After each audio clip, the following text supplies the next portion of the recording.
Every leaf has its own individuality. It is unique by itself, yet it is equally important to a tree in order to provide shelter, isn't it? By structure, we all are the same. As individuals, we are different. Yet, every person is equally important to create this society and make this world a better place to live. This thought crossed my mind when I felt I should create a platform which would provide knowledge and guidance. The People Tree Show is all about this. It is a platform which will provide knowledge and guidance through lectures on spirituality, health, different medical conditions, how to cope with it, and we'll have inspirational stories from people of different walks of life. Now that we begin this journey, I would like to invite you all to be part of our family and join us in helping this seed grow into a sapling and then into a tree, which will provide knowledge, guidance, and inspiration. In our first podcast, we have with us Sri M. Sir. Does a living yogi need any introduction? I don't think so.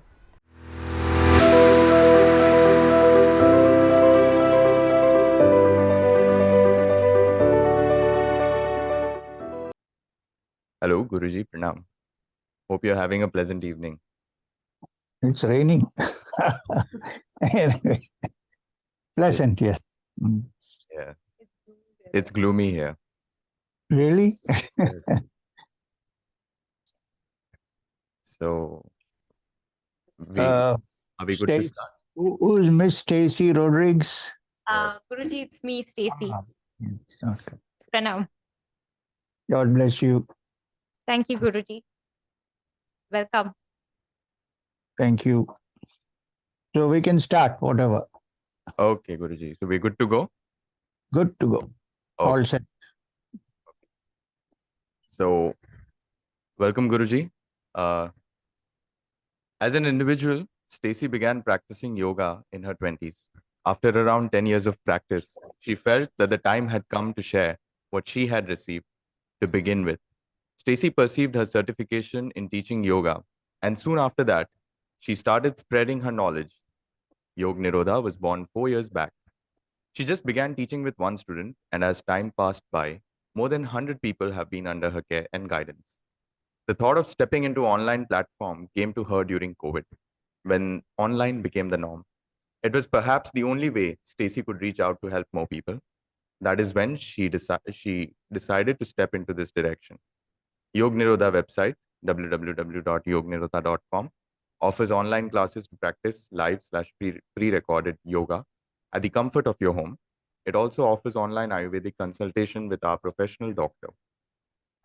Our YouTube channel will host podcasts where we will invite real heroes among us who have battled their challenges and are living strong to share their stories and inspire others. Today we have with us Sri M. Sir to launch our website Yog Nirodha and our first guest on the People Tree Show. Sri M. Sir is a Padma Bhushan recipient, Indian living yogi, spiritual guide, social reformer, and an educationist. Sri M. Sir's spiritual journey began when he had a brief meeting with his guru, Maheshwarnath Babaji, at the age of 9, in his backyard under the jackfruit tree. He left home at the age of 19 and began his journey to Himalayas to pursue his callings. It was here that he met his guru once again, and his life changed forever. Following the orders of his guru, he turned to the plains, and now we have him here among us to enrich and guide us. Over to you, Guruji. Namaskar. Good evening. So, am I supposed to talk a little bit? Yes. Yeah? Okay. So, when I talk, I usually call it a satsang. It's not a talk in the usual sense of the term. It's more communication between you and me. So there is this ancient sloka in the Upanishad, which is chanted very regularly, but People don't understand what it says. It says, Om Sahana Bhavatu, Sahana Bhunaktu, Sahaviryam Karavavahai, Tejasvina Vaditamastu Vidvishavai. Now, what does it mean? It means, may you and I be protected. Protected from what? Protected from distractions, protected from the vagaries of nature, protected from ill health, protected from all the things which we consider negative in life. Not only me, but you, because the key word is Saha, which means you and I.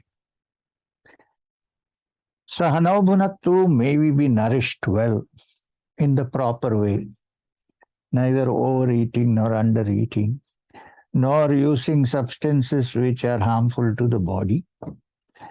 This may we be nourished is not only physical nourishment, but also mind nourishment. May we gather the right knowledge. May we have good character. May we live in this world as unselfishly as possible. It's not fully possible, of course, because we are human beings living in this world. And Sahaviryam Karavavahi, let our virya, vitality increase, yours and mine. Ma Vidvishavahai, let's not fight with each other. Now, this is the basis of a satsanga. Now, I'm very happy to know that Stacy Rodriguez is starting this, is running already the online yoga training under the name of Yoga Nirodha Institute. Very good. I wish many more people do this, because I also noticed that during the pandemic, I could not travel. Otherwise, my travel is like crazy. I'm here one day and there somewhere another day. When the pandemic came, there was no way to go physically. So most of my exposure to the public was through online, YouTube, podcast, online. So because I'm not one who is against technology. I think technology is very important, but technology can be used both positively, constructively, also destructively. So I wish many more people use internet constructively and teach yoga, meditation, things that are likely to improve your life. According to the WHO, health does not mean just physical health. It also means mind health. So yoga contributes to both. Now, since the program is on yoga, Yoga Nirodha is the institute name you have given to the institute. Patanjali, who is considered to be the systemizer of the whole science of yoga into the Yoga Sutras of Patanjali, defined yoga as yogas chitta vritti nirodha. Now, chitta means the mind, but when you say vritti, it means the mind with both its positive and negative thoughts, the mind which is sometimes calm but mostly distracted, a mind which is here, now, and there's in 1 minute, half a second. So the idea of saying yogas chitta vritti nirodha as a definition for yoga is that if you can somehow balance the mind and move all the distractions away from the mind, tensions, distractions, contradictions. When these are removed, the mind becomes quiet, absolutely quiet. And we practitioners of yoga, believe that a calm mind, which is free of the distractions, which we call vrittis, is very essential for us to go into the higher levels of yoga. Now, what are the higher levels of yoga? As you progress, you realize that you have much more potential than you think you normally have. A human being has absolute infinite potential, but it's not manifested mainly because we are caught up in distractions. We are caught up in contradictions. So if these can be removed. Now, this is not just a mental process. It's also how you live on this earth. You can't live a violent life and sit down and meditate for half an hour and say that my mind is free of distractions. Not possible. So, a way of life, which is yama niyamas, rules and regulations to be followed by the yogi, which of course includes, like Krishna says in the Gita, this yoga is not for him who eats too much or eats too little, or sleeps too much or sleeps too little. So, moderation in every way in your daily life will contribute to the next step. And the next step, of course, is asana, pranayama, and so on and so forth. Now, there is this misunderstanding that asanas are just meant for physical health. Wrong. Yes, they are meant for physical health. Anybody who practices asanas is healthy. I have been practicing asanas from the age of 10. Even today I do. And now I'm 73. I don't think I have, I have gray hair, of course. But otherwise, with the young man sitting in front, we could hold hands and try one of those things. Or they do. I'm okay. So I'm proof that yoga works. So now, it's not just physical health. Physical health, it's not a muscle building thing. Yoga is not muscle building, it's not gym. It is something else. It is first relaxing the body. Yoga Nidra is relaxing the mind and the body. And this is to be noted, yoga asanas, the different yoga postures, are meant to have an effect on your endocrine system, the ductless gland, starting from the pituitary, which the pineal, and so on, because these are the master glands that control the mind and the body. What happens if there is too much, enough serotonin in the blood circulation? You feel good. What happens if it is less? You don't feel good, even with the best cup of coffee. What if you have more extra dopamine in the system? You hallucinate. You might think it's a spiritual vision, but you hallucinate. So, yoga is a way by which this can be controlled by the yogi, not allowed to run riot. So, the hormones of the endocrine system, through different postures which have a bearing on them, can be controlled, modified, and used according to your need. This is a very important part of yoga. And the third, therefore, through that, connecting with that, is the attainment of a calm peace of mind. The yogis are not superstitious. They believe that calmness is chemical, and yoga is the science of how to bring this about through breathing exercises, through meditation, and so on. Once you learn to meditate and your mind is quiet, it becomes the tarmac from which you can take off to the higher levels of consciousness, spirituality, and so on. That comes later. But this practice of yoga to keep your body and mind fit, to make it calm, to balance the hormones in your system, this is something which needs more exposure. And I'm very happy that now you have online systems by which everybody cannot go to a teacher and sit down and learn. So the times have changed. So use internet for the best purpose. Right. If you want to have, since Stacy is a yoga practitioner for so many years, if you want to have an example of, let's say, one emotion controlled by the body, by the endocrine system, anger. Have you noticed that anger suddenly comes without our knowledge, and then before you know it, it bursts forth? What are the physical reactions in the body of anger? High blood pressure, more heartbeat, and medical science knows of people who got so angry that immediately had a heart attack. So, you see, so what happens when one gets angry? First, we have to understand theoretically and philosophically that we don't want to get angry. We can do things better without getting angry, because anger destroys our capacity to think logically. In anger, a person can do anything. If he looks back, he would think, why did I do that? Because there is no logic to what I did. It just came. So what happened to this anger? Why does this anger come about? First, theoretically, one needs to understand that one can live without anger. Well, you can pretend to be angry sometimes, but you can actually live without anger. And once you have decided on that, because if you have decided that you will live with anger, I don't want to discuss anything further. Live with it. If you want to be free of it first, then there is actually a yogasana which will help you. And that is the Matsyasana. If you regularly do the Matsyasana, of course, with the idea that I don't want to get angry.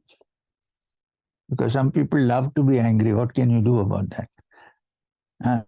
So the BP will go up, all these chemicals will start flowing in the system, and before you know it, they have a breakdown. But even when the breakdown happens, they're angry with the breakdown. They want to be free of anger. So that attitude has to be developed first. Once you have developed it, Matsyasana, for instance, helps you to control your anger. Why? Because physiologically, when you get angry, there is a whole lot of adrenaline that flows in your system, into your blood. It is this adrenaline that makes you shiver, get angry, I want to kill him, and so on. So, if there is something which can bring the adrenaline levels down in a controlled manner, Matsyasana is a wonderful asana. But regularly, for 6 months minimum, you have to practice to see any effect, like anything else. Any training, like muscle training, for instance. Now, I think Stacey knows what is Matsyasana. You sit in Padmasana and then you go back. Allow your body to go backwards. Then touch your head to the ground, arch your back, and hold the toes with your hand tightly and pull your elbows down. And this is Matsyasana. Believe me, if one has an anger problem and has decided that I want to be free of it, important, then a regular practice of Matsyasana will help you to control. How? Because this adrenaline is produced in the adrenal glands, which are just in front of the kidneys here, in the front. So when you do Matsyasana, the entire area, the muscles there contract and massage the glands. When this massaging takes place morning and evening, I'm supposing that you will do yoga morning and evening, then every day twice you massage the muscle. Any muscle that is massaged relaxes. Any muscle. So when you relax these muscles, the adrenal glands which are just under it also get a beautiful massage. And your anger chemically does not arise. The reactions that you feel in anger do not arise. But if you are still an angry person, the anger is actually there. But then you have to theoretically also think that I don't want anger. I can live without anger. Many things have been done sweetly without anger. You will see the difference in students who go to schools where the teachers are always angry with them. They turn out to be angry citizens. And you will find them among the anti-social elements. It's not their fault. It's the fault of the teachers and the parents because they live in a violent atmosphere. So somewhere along the line, if yoga can help you to bring this down, it's a great practice. Then pranayama. In yoga, we believe that there is a life force called prana flowing in the body. So prana is not the breath, but it is intimately linked to the breath. Breath is shwasa. Prana is the life energy. Prana and breath are connected to each other. If you learn how to manipulate your breath, you can learn how to control your prana for a good purpose, for making your mind calm, to filling you with energy, to pick you up from depression, and to keep you not super excited about things. Because super excitement also causes judgment mistakes. Right? So pranayam. Now, I don't want to discuss pranayam because you will be doing your course and you will know what the pranayam is all about. This much I can tell you.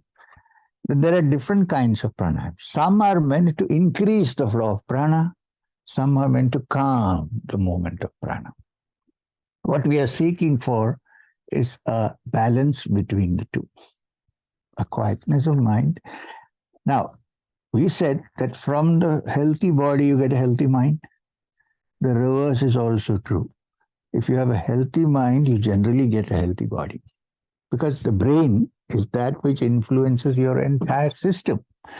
If you consider your body as a tree, the root is here. It's an upside down tree. Normally the roots are down. Here the root is here.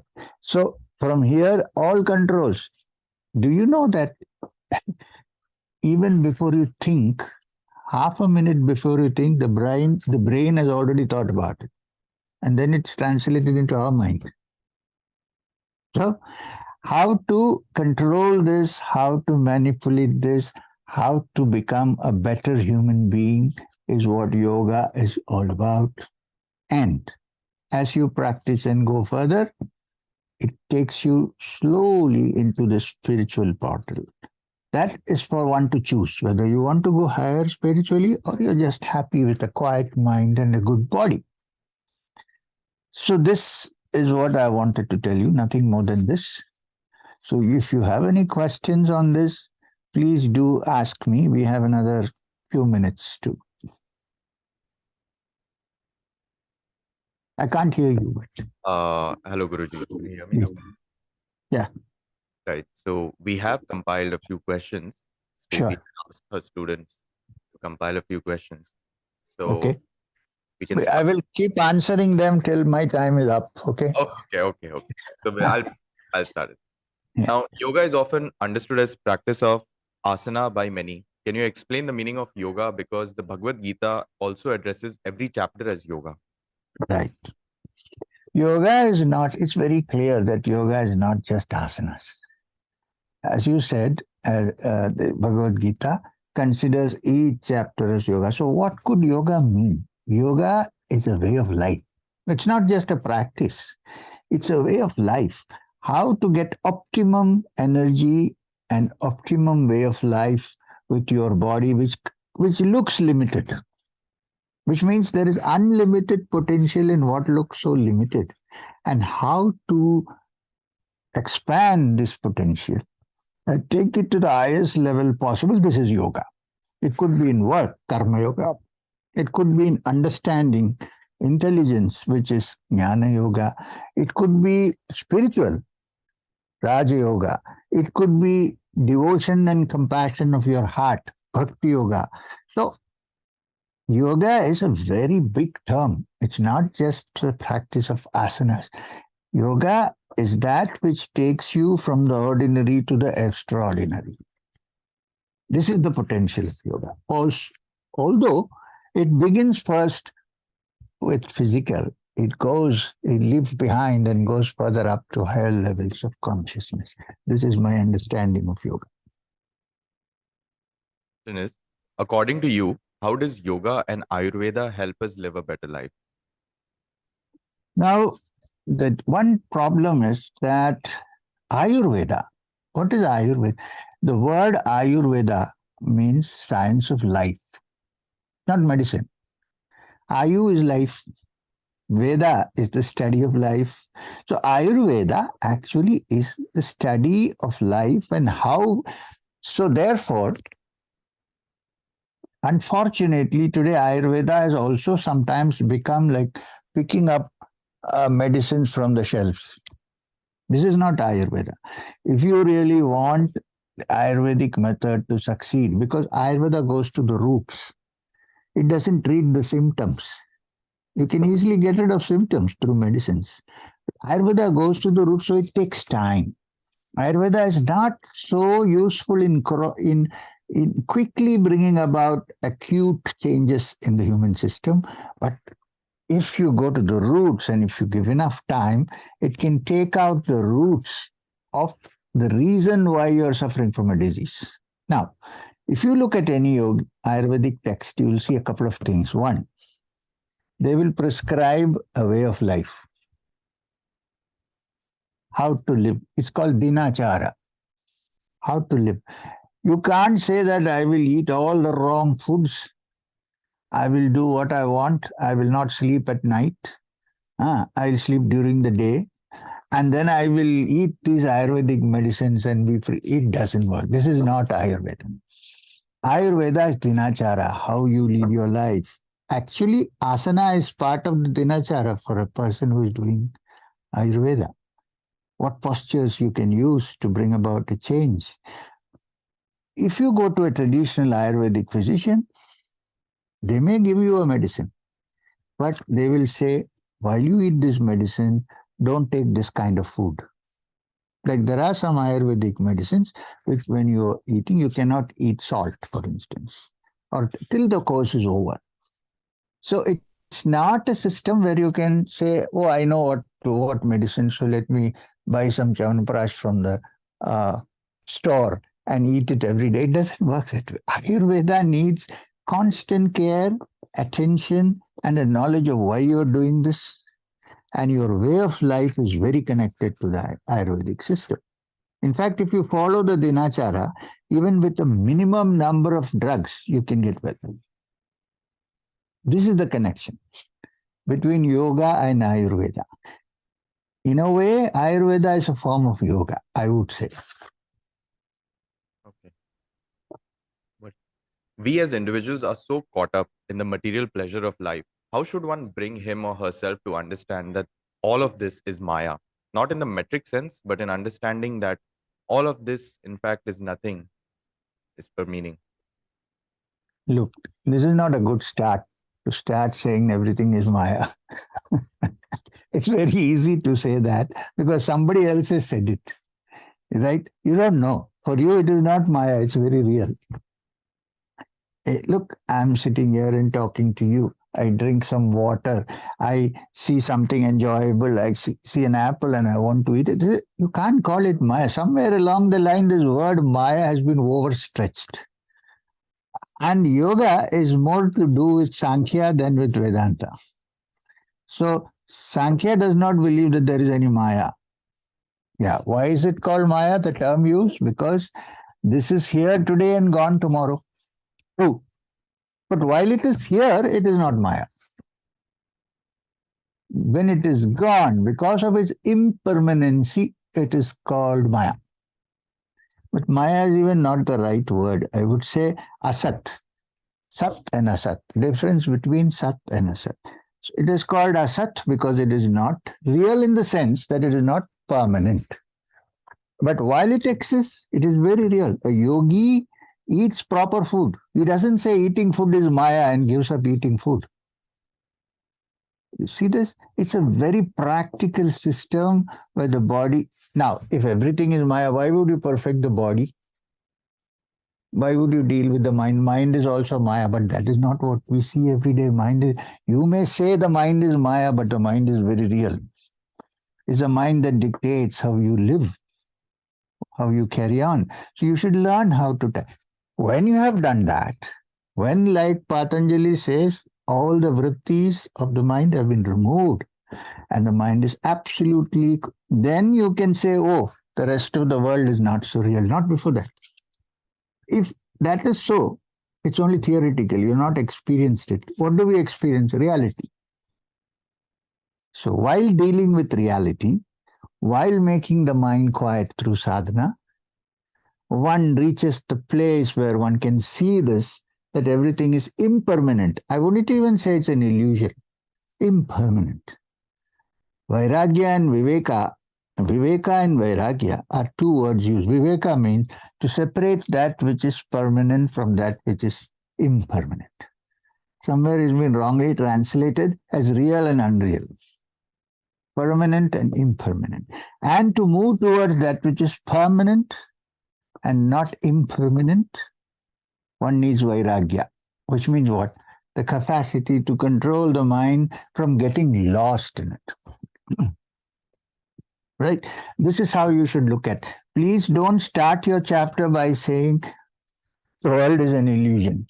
Then we don't have to teach yoga. We have to do nothing. We have to just sit here. The world is an illusion. What do I do? Right? Okay. Okay, we'll keep that in mind. In the same context, how do we understand time? Because in your lectures on YouTube, you shared your Guru Maheshwarnath Babaji. He told you always remember while eating food that you are not eating food, but it is time that is eating you. Which is a fact. Time, look, thing about time is you cannot go back.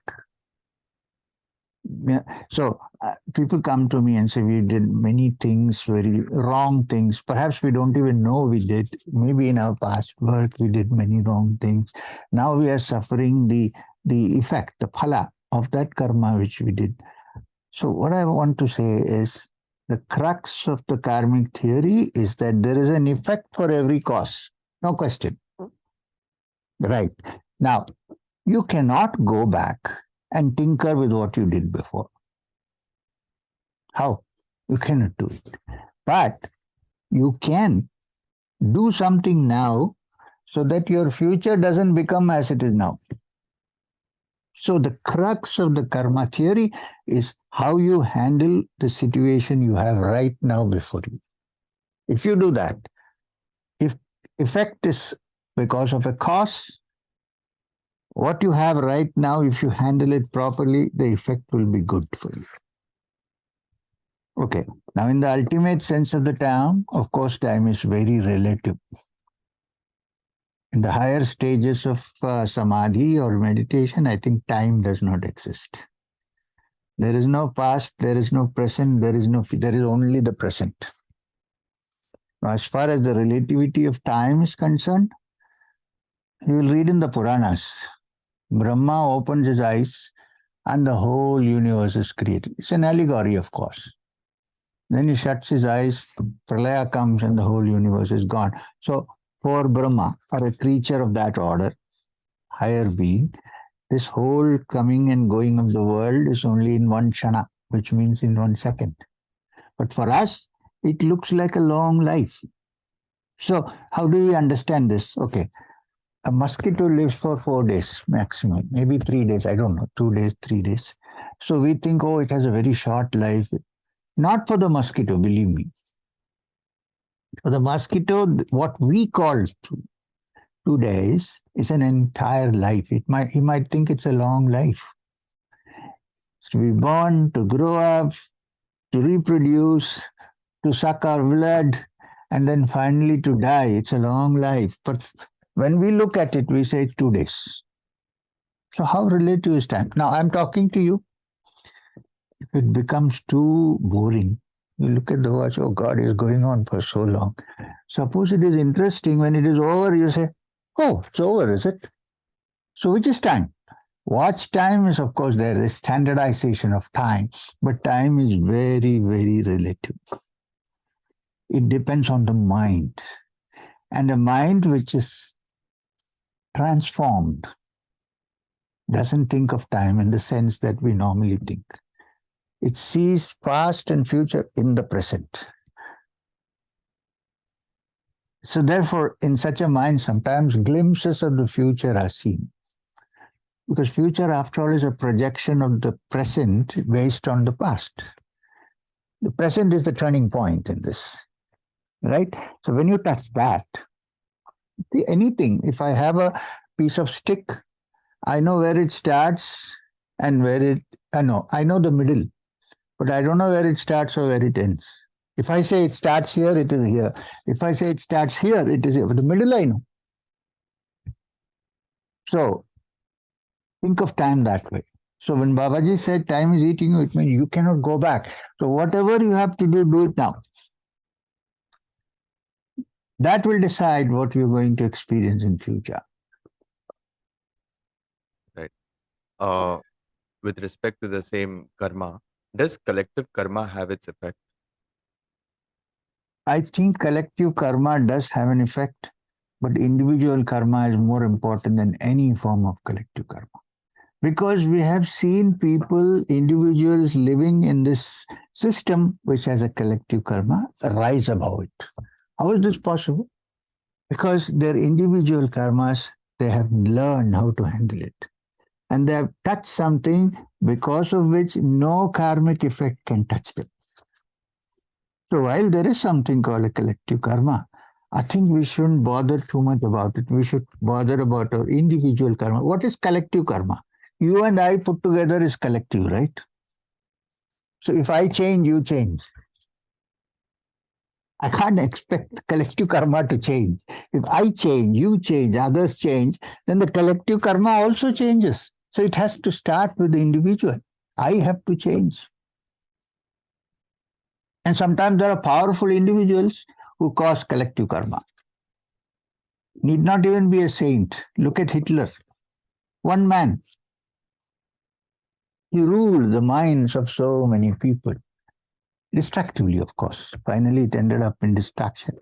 So, which means the individual is very important. The change should come in the individual. Then it will be reflected in the collective.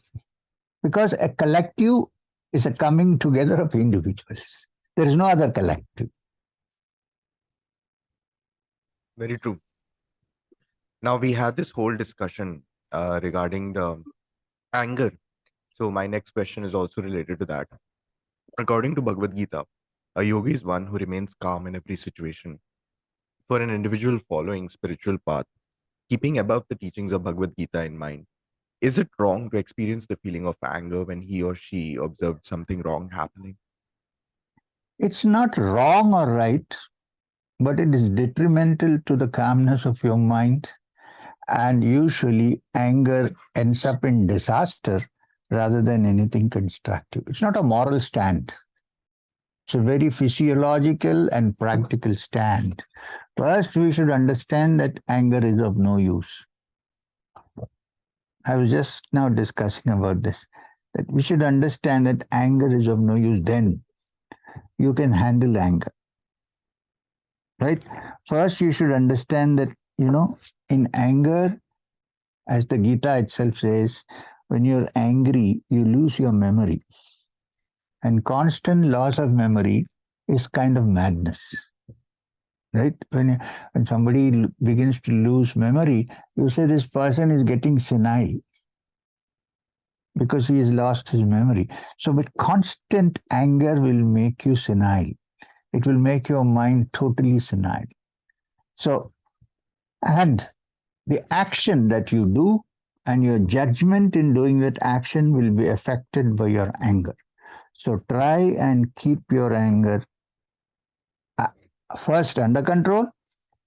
Second, try to get rid of it. It is of no use.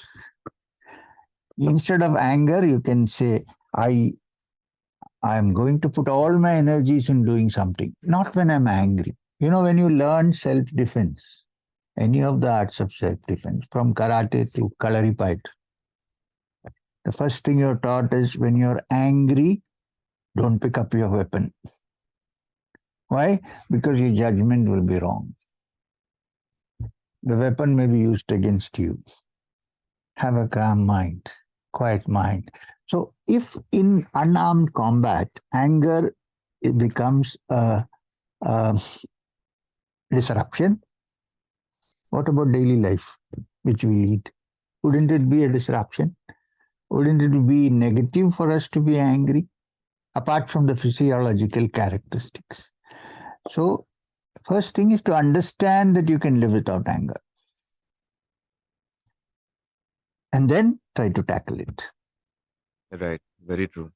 Now, for the little time that we have in hand, speaking a little about Lord Krishna will not make sense because understanding Lord Krishna is like measuring the depths of ocean. Yet I want you to explain the relationship of gopis with Lord Krishna, because this relationship is often misunderstood by those who know nothing or little about him.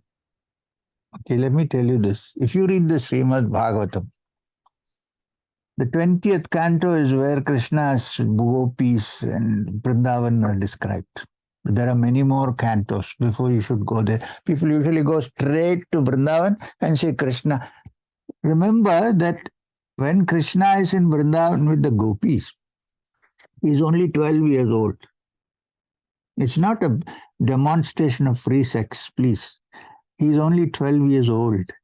It's an affection which he develops because of his attraction to these milkmaids. And it is a completely unselfish love. It's a love that happens without any reason or without any logic to it. Krishna plays his flute on a full moon night and the gopis go away from home. They even forgot whether they are wearing clothes. So do not misunderstand this as free sex. This, at age of 12 and bigger gopis who are 20 years old and 18 years old, what is the connection? The connection is out of the heart. It's been completely misunderstood because we can think only of these things. We need to think of higher things. So when a yogi worships Krishna as the supreme being, he also in a way is loving that Krishna like a gopi. But that has nothing to do with anything gross or material or sensuous. For instance, all our traditional dances and music and everything that we have in this country, it projects the spiritual in a sensuous way. But the aim is spiritual, not sensual. This is what we need to keep in mind. Always. Otherwise, it will become a free for all. Now, Krishna went to Vrindavan. Wait a minute. Krishna did many other things. Okay, I want to be like Krishna. Yes, can you be with 18,000 gopis at the same time? If you cannot, don't try to act like Krishna. Get what I'm trying to say? Very true. So I think we need to wind up now. Okay. And thank you for your time. Thank you very much. And I again congratulate you. And my good thoughts are with you. Please go ahead with your Yoga Nirodha Institute and benefit as many people as you can. Okay. Sure. If I come to Goa, I might see you. Definitely. I would like to thank you for giving us your time and such a knowledgeable session, sir. And keep us in your prayers and your blessing. Thank you very much for being here today. And I will see you next month in Kolhapur, sir. Great. For the satsang. So looking forward to meet you, sir. Sure. All the best. Take care. What's your name? He's Samarth. My name is Samarth, sir. Samarth. Samarth. Swami Samarth. Okay. Thank you very much. Down to Goa. We hope to see you soon. Sure. Namaskar. Namaskar. Hope you enjoyed watching this video. If you found the video informative, don't forget to like, share, and subscribe to our YouTube channel. Also hit the bell icon to keep up with regular updates.